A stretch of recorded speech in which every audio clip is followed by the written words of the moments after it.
This is The Scoop for Tuesday. I'm Sean Canan with the WMNF News headlines. Today is Election Day. Typically, Florida law requires voters to go to their assigned precinct. If you plan on voting today, remember to bring identification. Polling locations are open now and remain open until 7 this evening. As long as you're in line before 7 tonight, you'll get to vote. Some Republican-led states say they will block Justice Department's election monitors from going inside polling places on Election Day, pushing back on federal authorities' decades-long practice of watching for violations of federal voting laws. Officials in Florida and Texas have said they will not allow Justice Department election monitors into polling sites. And yesterday, Missouri filed a federal lawsuit seeking a court order to block Justice Department officials from observing inside polling places. Texas followed with a similar lawsuit seeking to permanently bar federal monitoring of elections in that state. President, U.S. Senator, and state amendments are just some of the decisions that voters will have on today's ballot. WMNF's Leah Marcy tells us many people chose to vote early.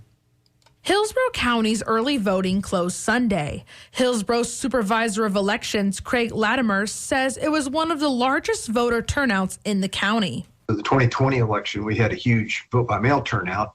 We had a good early vote turnout, too, but we certainly surpassed it this time. Latimer says there is a lot to be done in preparation for election season to ensure the polls are ready for voters. Early vote and election day and all the high-speed scanners that are used for vote-by-mail. We run what's called a test deck through these machines. We know what the outcome should be. It's to ensure that not only can the machine see every single space where a vote can be cast, but also the accuracy is, does it count correctly? And they do. State data shows over 500,000 people in Hillsborough County voted early.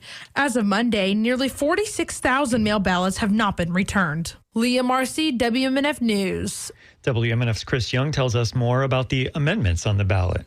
Amendment 1 would make school board elections partisan. If passed, members can share their party affiliation when running for a seat.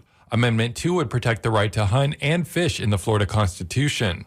The most controversial amendments, however, are 3 and 4. 3 would allow recreational marijuana use for those 21 and older. 4 would expand abortion rights and override Florida's ban after 6 weeks of pregnancy. Amendment 5 adds an inflation adjustment to the current homestead tax exemption. And Amendment 6 repeals a program allowing some Florida candidates to use public money to fund their campaigns. If you're still unsure about what's on your ballot, check out the voter guide at WMNF.org. Chris Young, WMNF News. Jacksonville police officers acted appropriately when they punched and tased fans at Saturday's Georgia-Florida game at Everbank Stadium. That's according to a preliminary Jacksonville Sheriff's Office investigation into 2 separate violent altercations at the college football game that have gone viral in video clips online. Jacksonville Sheriff T.K. Waters explained yesterday why he was going public with the officers' body cam footage. Our Professional Standards Division has not found any of the involved officers violated JSO policy.